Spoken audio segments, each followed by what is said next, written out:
Hello and welcome. Keep your hand in your skirt podcast.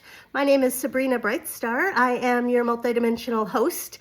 And today's topic is jumping on the timeline that actually works for you. How do you jump on the timeline that works for you, that benefits you, that is here to support and serve you? So before we get started, I ask you, please like, subscribe, share, and all the things.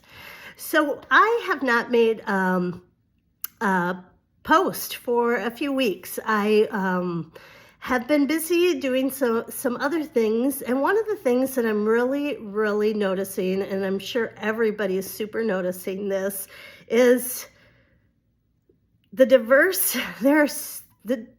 there are so many realities to choose from. There are so many projections, predictions, choices, so many different storylines. And excuse me, sorry about that.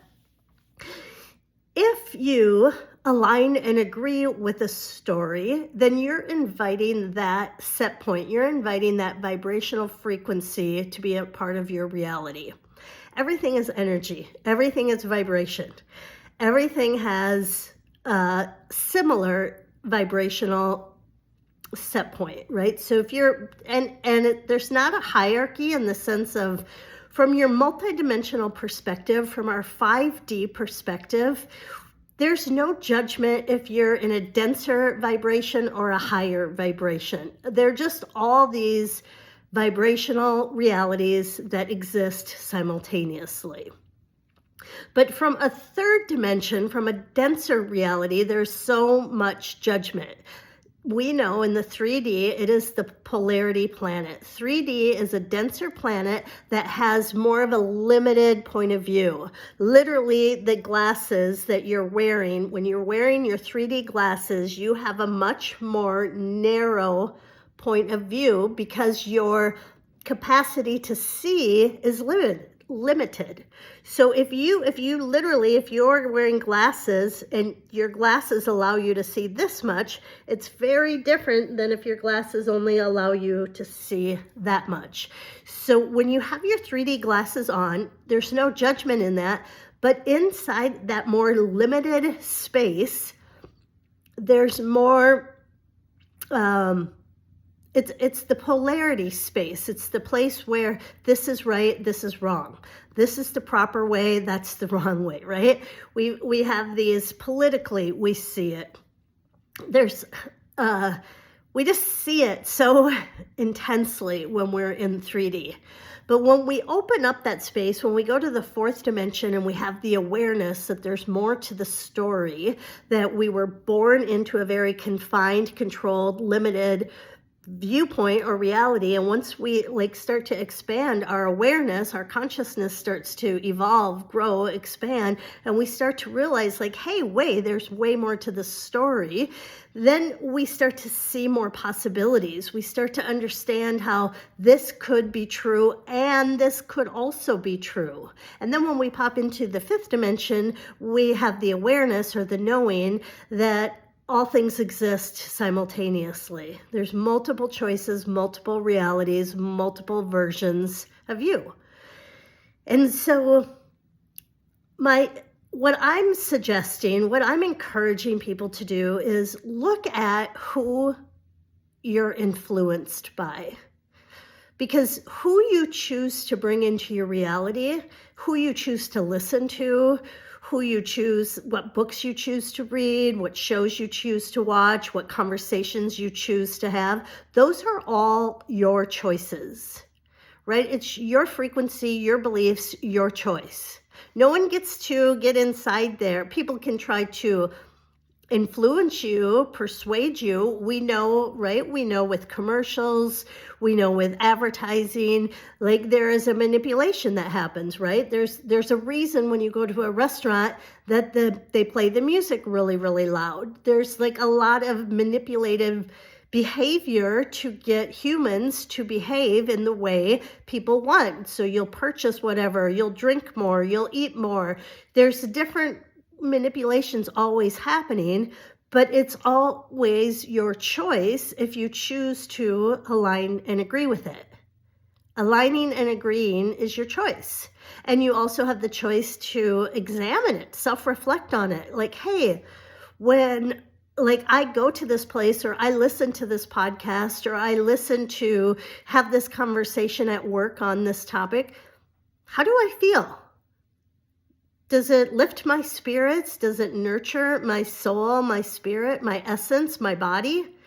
Or do I feel heavier? Do I feel drained? Do I feel exhausted? Do I feel scared? Do I feel afraid? There is a lot of fear. There's a lot of fear in the collective. And there's also a reality where there's not a lot of fear, right? So just me even telling you that there's a lot of fear, like I'm projecting the fear program. I'm projecting, or I'm amplifying, or I'm bringing awareness to that. So I'm adding fuel to that program. As well as I would love to bring awareness that there are so many realities where there's certainty, where there's confidence, where there's love, where there's heart openings, where there's connections, where there's genuine, sorry about that, where there's like genuine transparency and people are able to be their authentic selves and coexist in harmony. So every moment is always a choice.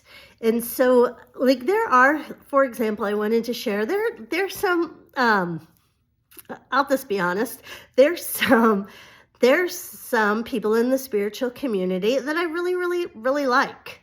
And some of them are making predictions, right? They're like jumping into the future and they're talking to future selves and they're making predictions. And it's fascinating. I'm fascinated by it. I listen to it. And at the same time, I'm aware I don't want to align and agree with some of their predictions. I don't want to give my fuel, my source, right? I am a sovereign being. I have, right, life force running through me. And if I align and agree with this timeline that's been predicted, that feels heavy to me. That doesn't feel like I'm a powerful creator. That I feel like a victim. I feel like, ugh, right? Like I feel like, oh my God, I feel scared. I feel like nervous. I feel like, oh, how do we protect ourselves? How do we protect ourselves from this bad stuff that's been predicted?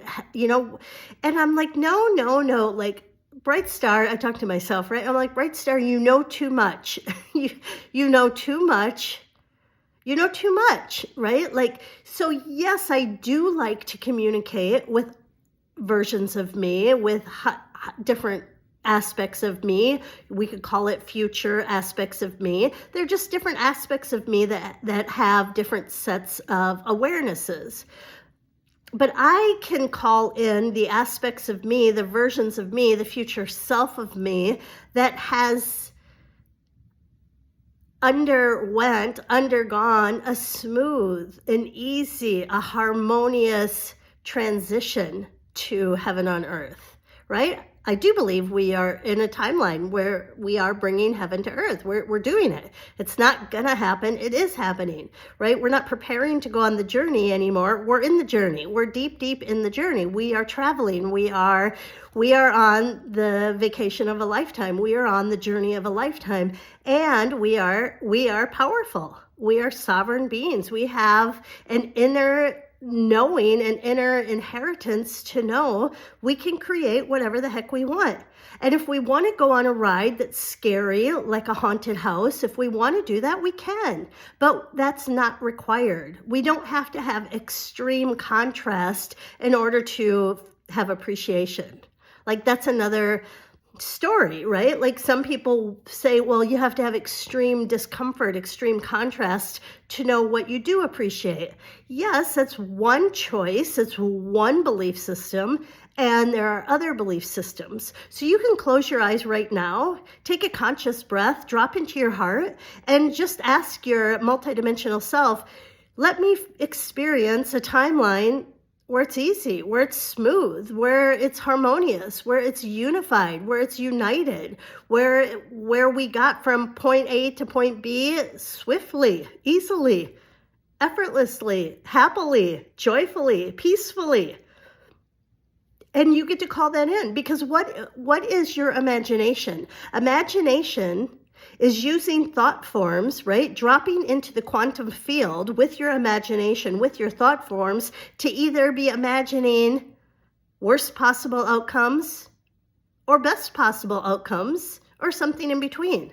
So if I'm going to take my time and I'm going to use my imagination, if I'm going to go into the quantum field, I enjoy visualizing, sensing, experiencing the fun timelines, the easy timelines, the abundant timelines, the adventure of safety, of security, of up and up only, right? Like up and up, meaning it can just keep getting better and better and better. And I'm not talking about the fake or bypassing or pretending, but I am talking about the actual, like, hey, I am a sovereign being. And if I start to get wobbly thinking, as Abraham would call it, or even Bentino called it sloppy thoughts, if I start to have sloppy thoughts, those are my thoughts. Those are my choices. I can be influenced by thought forms that exist around me. And then once I realize, like, hey, I'm being influenced by somebody else's thought form, I can just choose to clear it. I can choose to release it. I can choose to dissolve thought forms that don't feel good in my body, my mental body, my physical body, my emotional body. I can choose to see them, acknowledge them, and dissolve them. It's my choice. I am a powerful being. I am a sovereign being. I have choice. So I'm being mindful that I want to be really mindful of using my thoughts, using my imagination in a way that is a resource, right? Our imaginations is one of the biggest resources. Talk about abundance. Getting to have an imagination, getting to call in, create the life that makes your heart sing. What a fucking resource, right? We have like this huge, like, talk about a multi-million, billion, trillion, resource of gold. That's our imagination, right? And we can use that imagination. We can use thought forms to be a resource to benefit us, to create an easier, smoother, safer universe. I believe we live in a safe universe. I think there's some woman who studies the Seth material talks about we live in a safe universe. And that's a choice. It's a choice I choose to align and agree with. So what are you calling in? One way you can find out what you're calling in is notice what kind of conversations you're having. What kind of thoughts are you having? Who are you surrounding yourself with? What types of things are you thinking about? And it's okay if you're like, wow, I've really been worried about a lot of things, or I'm really afraid about a lot of things. That's great awareness. And then when you have that awareness, you have choice. It's data. It's information for you. And then you get to choose to do what you want. And you can choose, like, okay, well, I'm noticing I've got a lot of scarcity, or I've got a lot of fear, I've got a lot of lack and limitation going on in my thinking. And then you can choose, like, what can I do to acknowledge it and help release it? And one great tip to help release anything is ask yourself this question. Write it down. Is this the ultimate truth? So if you're starting to be afraid of something that's going to happen in the future, like, is that the ultimate truth, right? Could there be something that's more true? Could there be something that is more, that can give you peace? Like, yes, this is possible. And it's also possible it won't happen. And it's also possible that I'm safe, or I have a way to take care of my thinking, to take care of my body, to take care of my state of being. And I can choose to align with some other thoughts, What, right? Like it's a choice. It's a choice. It's a choice. It's always a choice. Your beliefs, your choice, right? Your consciousness, your choice. Your state of mind, your vibration, your choice. You are a powerful, powerful being. So I just hope I can encourage you. I know I'm doing the work myself. I'm being mindful. I'm noticing what I'm noticing. And I'm trying to really, really, really show myself so much kindness. 2024, for me, I want to master kindness, self-kindness, to be kind with myself, to be kind with what I'm thinking, to be kind with my process, to be kind when I have an awareness like, okay, like this ultimately doesn't feel great. I would like to transition it. I would like to release it. I would like to pull in some new thought forms. And that's another great tool I have is start your day and talk to your thought forms. Allow any thought forms that no longer serve you to dissolve, to go to the background, to disappear, to leave the storyline, and pull in thought forms. Invite in thought forms that are resources that will really assist you, help you to really feel supported. You're in a human body. You agreed to take on a human body. This body comes with a lot of blessings and gifts, and we can call in the thought forms that help us know that, help us receive that, help us like receiving, right? Just even think about this. This is so exciting. Just thinking about it right now. Call in thoughts that you can receive that really support and assist you. Like, yes, we receive material things. That's super great. I'm a big fan of receiving material things, but we can also receive spiritual. We can receive mental thoughts. We can receive ideas. We can receive emotional security, safety, confidence that we live in a safe universe, that we live in not only a safe universe, we live in an abundance universe. We're moving into the timeline of more and more people functioning from their heart. And if that's your belief, your reticular activating system is going to help you find proof and evidence that you're right. That's the way our brains are designed. So use your reticular activating system to help you prove you are right. More and more people are dropping into their heart, and you'll start to find more and more evidence of it. If you declare it for yourself, you invite it in, you decide this is your truth, and you start looking for it. I guarantee it. Do it for 7 days. Start tracking proof and evidence that people are living in their heart space. I guarantee you'll find it. You have to find it. It's science, right? No one argues with science. I'm making a joke.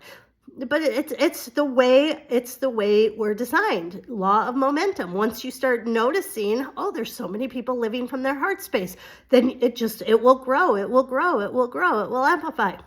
So I've been on a nice long rant today. I hope you are doing wonderful, and I look forward to visiting with you the next time.